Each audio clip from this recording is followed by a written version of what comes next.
Hello student, we are going to start the next bit of science, that is endothermic processes and exothermic processes. बघा, आतापर्यंत आपण balancing बघितलं, chemical reaction काय असतं, equation काय असतं, हे सगळं बघितलेलं आहे. आता थोडासा एक न्यू बीट शिकायला जायचं आहे आपल्याला, एंडोथर्मिक प्रोसेसेस आणि एक्झोथर्मिक प्रोसेसेस. एंडोथर्मिक प्रोसेस म्हणजे अशा प्रोसेस ज्याच्यामध्ये पदार्थामध्ये बदल होत असताना हीट ॲब्झॉर्ब केले जाते. हीट काय केल्या जाते? ॲब्झॉर्ब केल्या जाते, म्हणजे हीट घेतल्या जाते. आणि एक्झोथर्मिक प्रोसेस म्हणजे पदार्थामध्ये बदल घडून येत असताना हीट ही रिलीज केल्या जाते. हीट काय केल्या जाते? रिलीज केल्या जाते, म्हणजे दिल्या जाते. एक आपल्या सोप्या भाषेत लक्षात ठेवण्यासाठी जर एक ट्रिक घेतली तर एंडो म्हणजे घेणे आणि एक्झो म्हणजे देणे.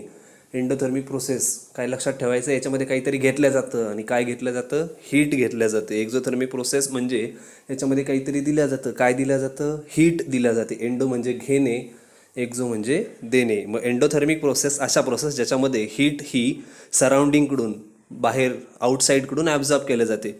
So we will see the definition now. Heat from the outside is absorbed during some physical changes. Those processes are named as endothermic processes. मग फिजिकल प्रोसेसचं एक एक्झाम्पल घेतलेलं आहे. Melting of ice. बघा, बर्फ वितळतो. कधी वितळतो तो? तुम्ही त्याला फ्रीजमधून बाहेर काढा.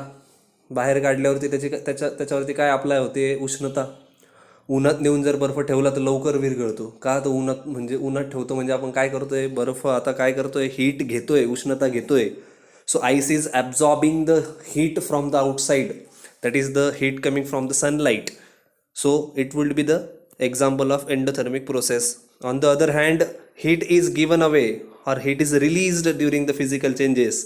So उसका भी एक example देख लेंगे. काय त्याचं example? Formation of ice from the water. आता वॉटर जे याला आपण फ्रीजमध्ये ठेवतो, म्हणजे हीट काढून टाकतो आपण त्यातून, त्याला उष्णता देतोय का आपण? नाही, त्याला थंड करतोय. सो हे जे दोन एक्झाम्पल, एंडोथर्मिक प्रोसेस म्हणजे ज्याच्यामध्ये हीट काय केल्या जाते? ॲब्झॉर्ब केल्या जाते. आणि एक्झोथर्मिक प्रोसेसेस म्हणजे याच्यामध्ये हीट ही रिलीज केल्या जाते, दिल्या जाते. हे आपण बघितलं आता कोणाच्या बाबतीत? फिजिकल चेंजेसच्या बाबतीत. केमिकल चेंजेसच्या बाबतीत बघितलं तर केमिकल रिॲक्शन्स आपण बघितलेलं आहे. मग एंडोथर्मिक म्हणजे हीट घेतल्यावरती ज्या रिॲक्शन घडून येतात त्याला आपण पुढे चालून बघणार आहे आता लगेचच. Endothermic reactions. एक्झोथर्मिक रिॲक्शन म्हणजे काय? ज्याच्यामध्ये हीट काय केल्या गेली? आपण दिली आहे, गिव्ह अवे किंवा रिलीज केलेली आहे. मग त्या कुठल्या झाल्या? Exothermic reaction. हे फिजिकल चेंजेसचे आपण दोन एक्झाम्पल बघितले. आता आपण केमिकल चेंजेस म्हणजे केमिकल रिॲक्शन काही घडून येतात का एंडो आणि एक्झोमध्ये, ते आपण लगेच बघणार आहे. तर नेक्स्ट आता आपल्याला बघायचं आहे एंडोथर्मिक आणि एक्झोथर्मिक रिॲक्शन. आत्ताच मागे आपण फिजिकल चेंजेसच्या बाबतीत एंडोथर्मिक एक्झोथर्मिक समजून घेतलेलं आहे. आता केमिकल रिॲक्शन्स कशा घडून येणार एंडोथर्मिक आणि एक्झोथर्मिकमध्ये? सेम प्रिन्सिपल इकडे सुद्धा फॉलो होणार. Endothermic reactions are those reaction in which heat is absorb and exothermic reaction in which heat is released or given away. So first of all we will look into what is given in the textbook. There is an exchange of heat in the chemical reaction as well. Accordingly, some chemical reactions are exothermic while some other are endothermic. During the exothermic chemical reactions, heat is given away when reactants are transformed into the product, while during the endothermic reaction, heat is either absorbed from the surrounding or has to be supplied continuously from the outside. तेच principal आहे. Endothermic रिॲक्शन्समध्ये reaction घडून येण्यासाठी, एखादा बदल घडून देण्यासाठी heat ही absorb केल्या जाते, म्हणजे बाहेरून त्याला हीट दिल्या जाईल. सपोज एक एक्झाम्पल त्यांनी दिलेलं आहे आपल्याला, CaCO3 म्हणजे कॅल्शियम कार्बोनेटला जर आपण एक्सटर्नली हीट दिली बर्नर थ्रू आपण काय केली? हीट देतोय त्याला. तर याच्यामध्ये बदल घडून आला आणि आपल्याला काय मिळालं? कॅल्शियम ऑक्साईड वेगळा झाला आणि कार्बन डायऑक्साईड वेगळा झाला. कधी घडून आली ही रिॲक्शन? ज्यावेळेला त्याला आपण काय दिली? हीट दिली आहे रिॲक्शन होण्यासाठी. म्हणून त्याला नेहमी एंडोथर्मिकमध्ये हीट कुठे मेन्शन करायची? रिॲक्टंट्समध्ये. रिॲक्टंट्स आणि प्रॉडक्ट्स माहिती आहे. ॲरोच्या लेफ्ट साईडला जे लिहिलेलं असतं ते काय असतात? रिॲक्टंट्स. आणि राईट साईडला जे असतं ते प्रॉडक्ट. मग एंडोथर्मिकमध्ये ऑलवेज रिमेंबर, नेहमी लक्षात ठेवायचं, हीट कुठे मेन्शन करायची? एंडोथर्मिकमध्ये हीट ही नेहमी रिॲक्टंटमध्ये लिहायची, कारण ते दिल्यावरच रिॲक्शन घडून येणार, ते ॲब्झॉर्ब करताय. आणि याच्याच उलटं एक्झोथर्मिक, याच्यामध्ये आपण काय करतो? हीट बाहेर काढतोय किंवा देतोय, गिव्ह अवे. मग एक एक्झाम्पल आहे, कॅल्शियम ऑक्साईड होता, त्याची रिॲक्शन पाण्यासोबत झाली, पाण्यासोबत रिॲक्शन होताना तो त्याच्यामध्ये लिबरेट झाला आणि आपल्याला काय मिळालं, कॅल्शियम हायड्रॉक्साईड. आणि याचबरोबर वाफ देखील निघायला लागली. वाफ निघायला लागली म्हणजे काय रिलीज होतीये इथनं, हीट रिलीज होतीये. हीट देतोय, कधी देणार आहे आपण हीट, रिॲक्शन कंप्लीट झाल्यावर. मग सगळ्यात शेवटी प्रॉडक्टमध्ये काय मेन्शन काय करायचं, हीट. मग एक्झोथर्मिकमध्ये जे आपण हीट मेन्शन करणार, कसं ओळखायचं, तुम्हाला परीक्षेत क्वेश्चन काय येणार, रिॲक्शन दिलेली असेल, सरळ सरळ रिॲक्शन बघायची. हीट जर कुठं मेन्शन केलेली आहे रिॲक्टन्समध्ये, लेफ्ट साईडला जर हीट मेन्शन केलेली आहे, तर सरळ सरळ ती कोणती रिॲक्शन झाली, एंडोथर्मिक रिॲक्शन.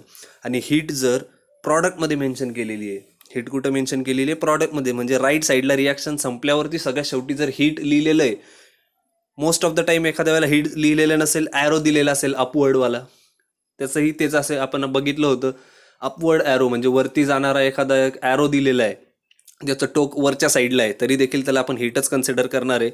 मग ती कोणती झाली, एक्झोथर्मिक. ओळखायचं कसं, एंडोथर्मिकमध्ये हीट घेतल्या जाते म्हणून कुठं मेन्शन आहे, रिॲक्टंटमध्ये डाव्या साईडला.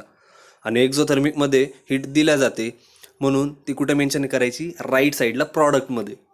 That's it. तुम्हाला एवढाच क्वेश्चन येईल, आयडेंटिफाय द रिॲक्शन. जर लेफ्ट साईडला असेल तर ती कोणती झाली, एंडोथर्मिक, आणि राईट साईडला असेल तर exothermic. I hope concept is clear now. याच्यानंतर आपण पुढचा बीट घेऊया, रेट ऑफ केमिकल रिॲक्शन्स काय असतात, नेचर ऑफ केमिकल रिॲक्शन काय असतात, म्हणजेच factors affecting the chemical reaction. हे आता आपल्याला बघायचं आहे काही पुढच्या बीटमध्ये. आता एका पुढच्या नवीन बीटला आपण सुरुवात करतोय, ज्याचं नाव आहे rate of chemical reaction. Rate of chemical reaction म्हणजे काय, केमिकल रिॲक्शन विकायची आहे का आपल्याला रेटमध्ये, कधीचा भाव विचारतोय का आपण, तर नाही, तसं काही नाही आहे इथं. रेटचा अर्थ आपल्याला घ्यायचा आहे की केमिकल रिॲक्शनची स्पीड काय आहे, केमिकल रिॲक्शन किती वेळामध्ये कंप्लीट होते, लवकर होते किंवा उशिरा होते, याच्यावरून आपण त्याचा काय करत असतो, रेट ऑफ केमिकल रिॲक्शन. जर ती केमिकल रिॲक्शन लवकर घडून येत असेल तर त्याला म्हणणार आपण केमिकल रिॲक्शनचा रेट कसा आहे, हाय. केमिकल रिॲक्शनचा रेट कसा आहे, हाय. आणि ती रिॲक्शन जर स्लो होत असेल तर त्याला म्हणायचं केमिकल रिॲक्शनचा रेट कसा आहे, लो. मग ह्या आयडेंटिफाय कसं करायचं आहे, त्यासाठी काही एक्झाम्पल आपल्याला इथे दिलेलं आहे. जर रिॲक्शन लवकर होत असेल तर समजायचं केमिकल रिॲक्शनचा रेट कसा आहे, हाय आहे. आता काही एक्झाम्पल दिले बघा. Cooking gas starts burning on ignition. Cooking gas म्हणजे आपल्या घरातला किचनमधला जो सिलेंडरमधून येतो तो गॅस.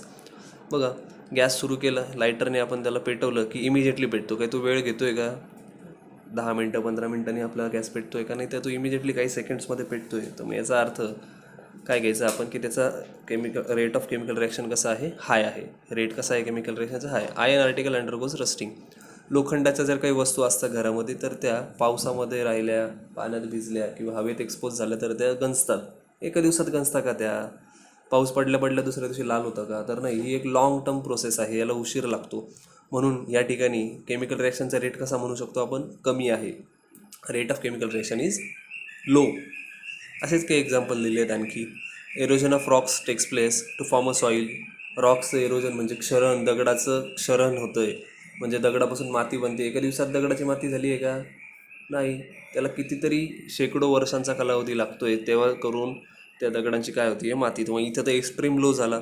मग अशावरून काही एक्झाम्पल्स दिलेले, याच्यावरून आपल्याला काय आयडेंटिफाय करायचे, ग्रुप्स आयडेंटिफाय करायचे की रिॲक्शनचा रेट हाय आहे किंवा लो. मग हे रेट ऑफ रिॲक्शन कशावर डिपेंड करतं, हे कोणते फॅक्टर्स याच्यावर अफेक्ट करतात, हे आपल्याला आता बघायचं आहे. एक सोपं लगेच त्याचं एक एक्झाम्पल जर घ्यायचं झालं तर पुस्तकामध्येच एक आपल्याला दिलेलं आहे, तुम्ही खाली वाचू शकता रेट ऑफ केमिकल रिॲक्शनच्या खालीच, की सेटलिंग ऑफ कर्ड म्हणजेच दुधापासून दही बनण्याची प्रोसेस. हिवाळ्यामध्ये जर आपण बघायला गेलं तर ही प्रोसेस खूप उशीर लागतो. याला काय रिझन याचं, उशीर का बरं होतो, हिवाळ्यामध्ये दही बनण्याची प्रोसेस उशिरा होते. वाय, बिकॉज हिवाळ्यामध्ये टेम्परेचर कसं असतं, कमी ॲज कम्पेअर टू समर. आपण जर उन्हाळ्याच्या बाबतीत बघितलं तर उन्हाळ्यामध्ये दुधापासून दही इमिजिएटली लवकर बनतं, कमी कालावधीत बनतं. का, तर त्यावेळेला सराउंडिंग फॅक्टर्स म्हणजेच टेम्परेचर कसं आहे, जास्त आहे. म्हणजेच याचाच अर्थ केमिकल रिॲक्शनचा रेट कमी असणे किंवा जास्त असणे, लवकर होणे किंवा कमी होणे, उशिरा होणे, लवकर होणे किंवा उशिरा होणे, हे कशावर डिपेंड करणारे, आजूबाजूच्या सराउंडिंग्सवरती डिपेंड करणारे आणि काही बाकीचे फॅक्टर्स, कोणते तुम्ही त्याच्यात वस्तू टाकता आहे. तर मग अशा आपल्याला factors affecting the chemical reactions, हे काही फॅक्टर्स दिलेले आहेत आपल्याला पुढचे, ते लगेच बघायचे. आणि याच्यावरून आपल्याला स्टडी करायची आहे की कोणत्या फॅक्टर्समुळे केमिकल रिॲक्शन लवकर होती आहे आणि कोणत्या फॅक्टर्समुळे केमिकल रिॲक्शन उशिरा होती आहे. ओके, ते फॅक्टर्स आपण लगेच स्टडी करूया. आता आपल्याला बघायचे आहेत कोणते कोणते फॅक्टर्स आहेत जे केमिकल रिॲक्शनचा रेटला अफेक्ट करतात, म्हणजे कमी करू शकतात किंवा जास्तही करू शकतात. तर आता आपण बघणार आहेत असे कोणते फॅक्टर्स अफेक्ट करतात केमिकल रिॲक्शनला. असे टोटल 5 फॅक्टर्स आपल्याला स्टडी करायचे आहेत. सुरुवातीला आपण हे 2 बघतोय. First factor which affect the rate of chemical reaction, म्हणजे केमिकल रिॲक्शनची स्पीड कमी करण्याचं काम जो फॅक्टर करतो किंवा त्याची स्पीड वाढवण्याचं काम जो फॅक्टर करतो ते म्हणजे नेचर ऑफ रिॲक्टंट्स. आपल्याला माहिती आहे रिॲक्टंट्स म्हणजे लेफ्ट साईडला जे एकमेकांसोबत रिॲक्शन करतात त्यांना आपण काय म्हणतो, रिॲक्टंट्स. यांचं जे नेचर आहे, नेचर म्हणजे काय, स्वभाव का, आता नाही, यांची रिॲक्टिव्हिटी कशी आहे, म्हणजे जे रिॲक्टंट एकमेकांसोबत रिॲक्शन करतायत. एक एक्झाम्पल दिलेलं आहे आपल्याला. हायड्रोक्लोरिक ॲसिडसोबत एक रिॲक्शन दिलेली आहे आपल्याला, ॲल्युमिनियमसोबत एक रिॲक्शन आहे आणि झिंकसोबत एक रिॲक्शन आहे, बरोबर. आता रिॲक्टंट कोण झाले, एका केसमध्ये ॲल्युमिनियम एक रिॲक्टंट आहे आणि हायड्रोक्लोरिक ॲसिड म्हणजे HCl तर तिथं आहेच, आणि दुसऱ्या केसमध्ये झिंक आहे. मग याच्यावर लक्षात काय येतं आपल्याला, कोणाची रिॲक्शन फास्ट होणार. जसं आपल्याला स्क्रीनवरती दिसतंय या ठिकाणी ॲल्युमिनियमची रिॲक्शन लवकर होईल. ॲल्युमिनियमची रिॲक्शन लवकर होईल कोणापेक्षा, झिंकपेक्षा. हे कशाहून समजतं आपल्याला, कारण त्याच्या नेचरवरतून ॲल्युमिनियम हा झिंकपेक्षा जास्त क्रियाशील आहे, जास्त रिॲक्टिव्ह आहे. आता रिॲक्टिव्ह म्हणजे काय, रिॲक्टिव्हिटी सिरीज आपल्याला पुढे चालून बघायची आहे. मेटलर्जी नावाचा चॅप्टर आहे आपल्याला पार्ट 1मध्येच. तो चॅप्टर बघितल्यावर तुमची ही कन्सेप्ट क्लिअर होईल. रिॲक्टिव्ह म्हणजे काय, एक बेसिक एक्झाम्पल द्यायला झालं, जो लवकर रिॲक्शन करतो त्याला आपण रिॲक्टिव्ह म्हणतो. जो लवकर रिॲक्शन करतो त्याला आपण काय म्हणतो, रिॲक्टिव्ह. मग ॲल्युमिनियम काय होता, जास्त रिॲक्टिव्ह होता म्हणून त्यांनी लवकर रिॲक्शन केली. पार्ट 1 कळाला, nature of reactant. Second, size of particle. Second काय, साईज ऑफ पार्टिकल. आता पार्टिकल कोणते टाकले की रिॲक्शन लवकर कंप्लीट होणार, साईज ऑफ पार्टिकल मॅटर करणार का. जसं की एक एक्झाम्पल घेतलेलं आहे, हायड्रोक्लोरिक ॲसिडमध्ये शहाबाद टाईल्सचे 2 तुकडे टाकले आणि त्या दुसऱ्या एका टेस्ट ट्यूबमध्ये शहाबाद टाईल्सची पावडर टाकली, म्हणजे 2 टेस्ट ट्यूब घेतल्या. एका याच्यामध्ये आपण दगडाचे तुकडे टाकले आणि एका याच्यामध्ये पावडर टाकली. कोण लवकर विरघळणार आहे, कोण विरघळणार आहे लवकर, पावडर. ऑब्व्हियसली लवकर विरघळणारे पावडर, कारण पावडर म्हणजे फाईन पार्टिकल, छोटा छोटा पार्टिकल होता. म्हणजेच इथे रिॲक्शन कोणाची लवकर कंप्लीट झाली, साईज स्मॉल असलेल्याची. मग हा देखील फॅक्टर अफेक्ट करतो की रिॲक्शन लवकर होईल की स्लो. हे कसं ओळखायचं, जे पदार्थ अभिक्रिया घडून आणताय, जे रिॲक्शन घडून आणताय, जे सबस्टन्सेस रिॲक्शन घडून आणतायत त्यांची साईज मॅटर करणार. त्यांची साईज जर जास्त असेल तर त्यांची रिॲक्शन उशिरा होईल, जर त्यांची साईज छोटी असेल तर त्यांची रिॲक्शन काय होईल, लवकर होईल. साधं एक्झाम्पल आपलं घरातलं चहाचं देखील. चहाची पावडर लवकर विरघळते, बारीक असते, तेच इकडे ॲप्लिकेबल होईल. समजतंय.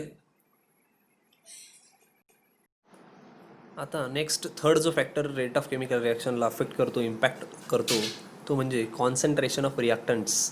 जे रिॲक्टंट्स एकमेकांसोबत रिॲक्शन करत आहेत त्यांचं कॉन्सन्ट्रेशन कसं आहे त्या सोल्युशनचं. आता हे कॉन्सन्ट्रेशन म्हणजे काय, 2 टाईपचे ॲसिड आपण नेहमी बघतो लिहिलेलं सगळीकडं. सोल्युशन्स हे नेहमी 2 टाईपमध्ये आपण डिफाईन करू शकतो. एक असतं कॉन्सन्ट्रेटेड आणि एक असतं डायल्यूट. कॉन्सन्ट्रेटेड याचा अर्थ ज्याच्यामध्ये जे काही ॲसिड या सोल्युशनमध्ये यूज केलेले ते प्युअर फॉर्ममध्ये आहे, म्हणजेच त्याच्यामध्ये ॲसिडचा कंटेंट जास्त आहे आणि पाण्याचा कंटेंट कमी आहे, त्याला आपण म्हणूया कॉन्सन्ट्रेटेड. आणि डायल्यूट ज्याच्यामध्ये प्युअर ॲसिड हे कमी आहे, ॲसिडचा कंटेंट कमी आहे, ॲसिडचा प्रपोर्शन कमी आहे आणि वॉटरचं प्रपोर्शन जास्त असतं, म्हणजे ते माइल्ड लेवलला असतं, वीक असतं. कॉन्सन्ट्रेटेड एक प्रकारे आपण म्हणू शकतो स्ट्रॉंग ॲसिड आणि डायल्यूटला आपण म्हणू शकतो वीक ॲसिड. डायल्यूटमध्ये पाण्याचं प्रपोर्शन जास्त असतं. साहजिक आहे, जर तुम्ही स्ट्रॉंग ॲसिड जर यूज केलं, म्हणजेच कॉन्सन्ट्रेटेड जर ॲसिड तुम्ही यूज केलं, कॉन्सन्ट्रेटेड सोल्युशन जर यूज केलं तर ती रिॲक्शन लवकर होणार, म्हणजे केमिकल रिॲक्शनचा रेट कसा असणार आहे, हाय. एक्झाम्पल दिलं आहे हायड्रोक्लोरिक ॲसिडची रिॲक्शन कॅल्शियम कार्बोनेटसोबत. HCl react slowly with the CaCO3. CaCO3 म्हणजे कॅल्शियम कार्बोनेट. याच्यासोबत रिॲक्शन स्लोली झाली, कधी कोणाची, डायल्यूटची. व्हाईल जर तुम्ही कॉन्सन्ट्रेटेड घेतलं तर ती रिॲक्शन लवकर झाली. सो कॉन्सन्ट्रेटेड सोल्युशन असेल तर रेट कसा असेल, हाय. क्लिअर. चौथा आहे टेम्परेचर ऑफ द रिॲक्शन. मागेच आपण बघितलं टेम्परेचर डेफिनेटली याच्यामध्ये रोल प्ले करणार. उन्हाळ्यामध्ये लवकर बनलं होतं दही, तेच हिवाळ्यात त्याला वेळ लागला. याचाच अर्थ आपण काय समजू शकतो, temperature of the reaction matter करते. याच्यावरून आपल्याला समजतं the rate of reaction increases on increasing the temperature. Temperature जेवढं जास्त असेल तेवढी ती रिॲक्शन लवकर होणार आणि रेट ऑफ केमिकल रिॲक्शन काय होणार, वाढणार. Wien the temperature is maximum. Temperature ज्या वेळेला इन्क्रीज होणार त्यावेळेला रेट देखील इन्क्रीज होणार. कोणाचा? केमिकल रिॲक्शनचा. आणि आता लास्ट जो बीट आहे तो म्हणजे कॅटलिस्ट. मागे देखील आपण कॅटलिस्ट बघितलं होतं. एखादी रिॲक्शन लवकर घडून आणण्यासाठी कॅटलिस्टचा उपयोग आपण करू शकतो. कॅटलिस्टचा उपयोग करतो म्हणजे आपण ते रिॲक्टंट्समध्ये काही टाकतोय का? नाही. Catalyst are those substances which are present in the chemical reaction but does not impact or affect the chemical reaction. That is they do not take a part in a chemical reaction. They do not take a part in a chemical reaction. Catalyst भाग घेत नाही, फक्त ते तिथे present असतात आणि काय करतात? स्पीडअप, रिॲक्शन लवकर घडून आणण्याचं काम करतात, रिॲक्शनची स्पीड वाढवण्याचं काम करतात. तसंच एक एक्झाम्पल आपल्याला समोर दिलेलं आहे रिॲक्शन, जो की तुम्हाला आज होमवर्क असणार आहे. तर टोटल आपण किती बघितले? 5 आपण रिझन बघितले जे की अफेक्ट करतात केमिकल रिॲक्शनला. 5 रिझन जे इफेक्ट करतात केमिकल रिॲक्शनच्या रेटला, म्हणजे रिॲक्शन स्लो होती की फास्ट. कोणते कोणते होते ते 5? ते एका सिक्वेन्शियल ऑर्डरमध्ये बघायचे. सगळ्यात लास्ट आपण बघितलं कॅटलिस्ट, त्याच्या आधी आपण बघितलं टेम्परेचर ऑफ द रिॲक्शन, त्याच्या आधी आपण बघितलं कॉन्सन्ट्रेशन ऑफ अ रिॲक्टंट्स, त्याच्या आधी आपण बघितलं साईज ऑफ द रिॲक्टंट, आणि त्याच्या आधी आपण बघितलं नेचर ऑफ द रिॲक्टंट. हे असे 5 रिझन तुम्हाला एक्झाममध्ये विचारू शकतात. 5च्या 5 तुमच्या लक्षात आलेले असतीलच. अतिशय सोपं आहे. आजचा होमवर्क घ्यायचा आहे. 5च्या 5 रिझन जे आहेत ते त्यांच्या एक्झाम्पल सहित लिहायचे आहे. Factors affecting the rate of chemical reaction असं टायटल द्यायचं आणि 5च्या 5 लिहून टाकायचे आहेत. आता हा चॅप्टर संपतच आलेला आहे. थोडासा जो बीट बाकी आहे तो नेक्स्ट लेक्चरमध्ये कव्हर करू आणि चॅप्टर आपण रॅपअप करूया. थँक्यू.